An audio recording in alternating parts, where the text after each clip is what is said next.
Hello there, and welcome back to the power of frequency medicine and how that exists in our current time today. This is our episode 5, and this has been about healing differently, the homeopathic podcast for modern wellness. And I'm Laurie Wheeler of Wellness Within. I've been in my practice for over 30 years using homeopathy. I've used it for my family for so many years and still to date use it for many clients as well. It is an amazing medicine. But let's open up this thought. So before I begin, I want to say something important here. I believe that healthy skepticism is not the enemy of healing, but it's a part of it. And I've had many a conversation with people about homeopathy, doctors, all kinds of people. So my goal here isn't to convince you at all about anything. It's to explore ideas honestly and look at what research does and doesn't say about it and invite some thoughtful conversation because science and medicine are constantly discovering new things every day. And so if we close our minds up and don't welcome in healthy information and conversation, then we'll never progress. So homeopathy is constantly being debated, and the science is still evolving with it because we're evolving in understanding about energy as it is an energy medicine. And so, like many areas of integrative medicine, the discussion is a nuance, and I believe people deserve what I consider accurate information and respectful dialogue and the freedom to make informed decisions about their health. After all, it's your body, and I feel very strongly about this. I tell my clients this as well. So, whether you're deeply curious or just skeptical, you are welcome here. So now let me ask a question that really often comes up in conversations. If homeopathy is just a placebo, then why do millions of people continue using it worldwide? And it is growing in all kinds of capacities in our system, healthcare system today. In fact, you can find it in your local drugstore and oftentimes your grocery store. So we're not here to argue about anything. We're just going to look at what critics say for the moment, what research actually shows, and how curiosity can open a much more productive conversation about healing because health discussions today, they often become polarized, but really curiosity creates conversations rather than cynicism. And I know I have been up against many people that are very cynical about it. And I believe that's because today there are many people that still do not understand about energy. So let's start with criticism because it deserves to be addressed honestly, as there are many that feel this way. So homeopathic remedies are highly diluted. So you take a substance and you dilute it many, many, many times. And at certain levels of dilution, molecules of the original substance may no longer be chemically detectable, which is why it's considered there's nothing there. And from a conventional pharmacological standpoint, this raises logical questions, and I understand this completely. So if there's no active molecule left, how could it possibly have an effect? And in some episodes coming up, I want to branch off into this because I've been involved with a quantum biologist and we've worked in research science on this. And so I'm going to talk about this in upcoming episodes. But for now, I want to continue on this thread. So critics conclude there are no molecules in it, then it equals no mechanism whatsoever. And that reasoning is really, it's understandable when you come from just that standpoint. But at the same time, we also have to acknowledge something else that science clearly demonstrates, that the placebo effect is real. We know this. It's been proven now that this is happening, and it's very powerful. In other words, what you think can happen. Well, that's something else to be discussed in another episode as well. And I look forward to talking about that. The mind and the body is deeply connected. There is no separation between it. And expectation, belief, your emotional state, and therapeutic environment all influence healing outcomes. And in fact, many pharmaceutical trials, placebo groups often experience measurable improvements.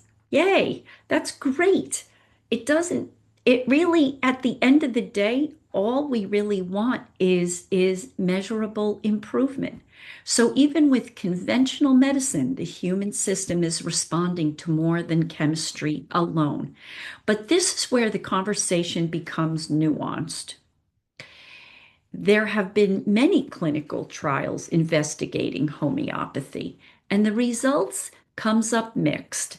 So some studies suggest the effects that appear greater than placebo, and other studies show no significant difference. And it's all over the page, really.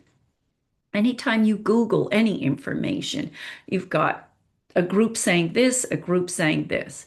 And large analysis often conclude that the evidence is inconsistent or inconclusive. And that doesn't mean there is nothing there. It also doesn't mean that the mechanism is fully understood. And like I said, we're constantly exploring and understanding about energy.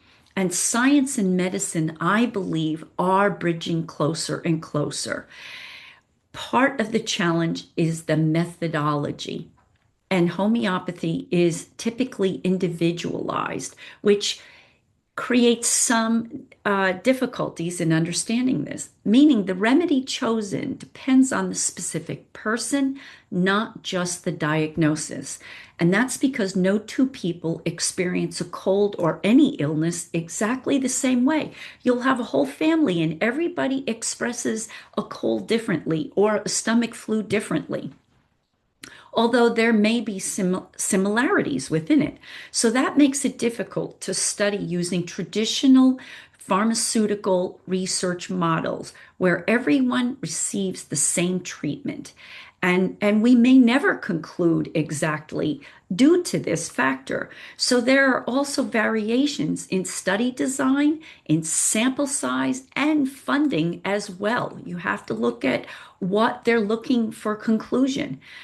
And unlike pharmaceutical research, there is relatively little large scale funding available to investigate homeopathy at this point. So, some researchers have explored hypotheses involving water structure or informational signaling. And again, I'm going to talk more about this in later episodes because I've worked in this and we've quantified our information. But I want to hold to this concept. So if you'll forgive me, just where I am today is what I want to follow. So, but those ideas remain debated and they're still being studied. And so the honest answer is this: the scientific conversation is still ongoing, like I say, and acknowledging uncertainty is not a weakness in science. It's actually a strength because we're still looking for answers. So if it doesn't work, why do so many use it? Well, despite the debate, homeopathy continues to be used by millions of people worldwide. And you can go to any country and you can find where it is being used. I mean, when you go to Europe, as I've been to many times, England, you can walk into many pharmacies and find homeopathy on the shelf, and you can talk to the pharmacist behind the counter.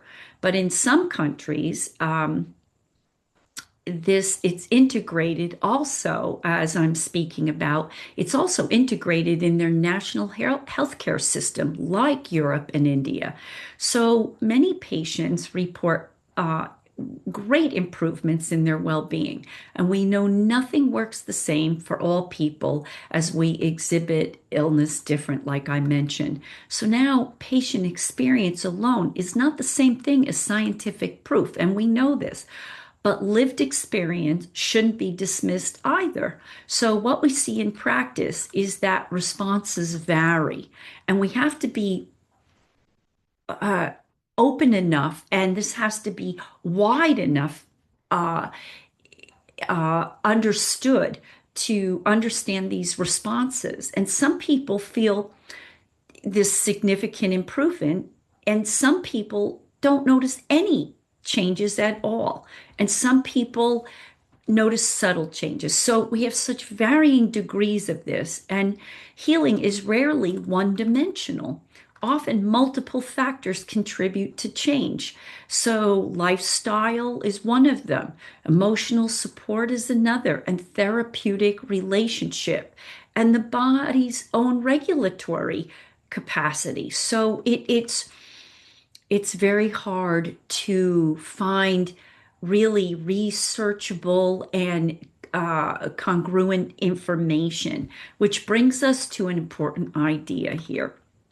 In health discussions, like I said, skepticism is very healthy, but blind belief isn't helpful, and cynicism can shut down exploration before understanding has a chance to develop. And we do see this. We see so much controversy, whereas curiosity asks questions, and cynicism, it assumes answers without fact, and fact is hard to pull from this.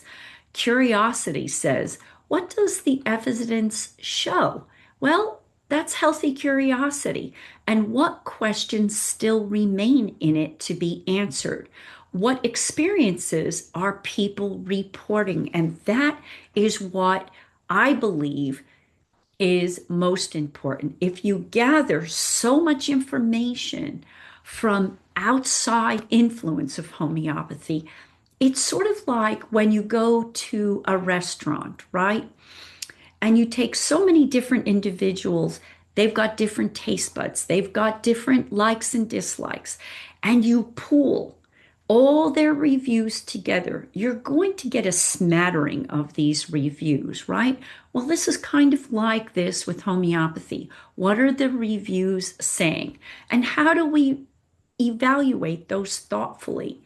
So when discussions stay respectful and open, people are better able to make informed decisions. So, here's a healthy takeaway on all of this. The controversy exists, the research is mixed, and the scientific discussion, well, it's still evolving.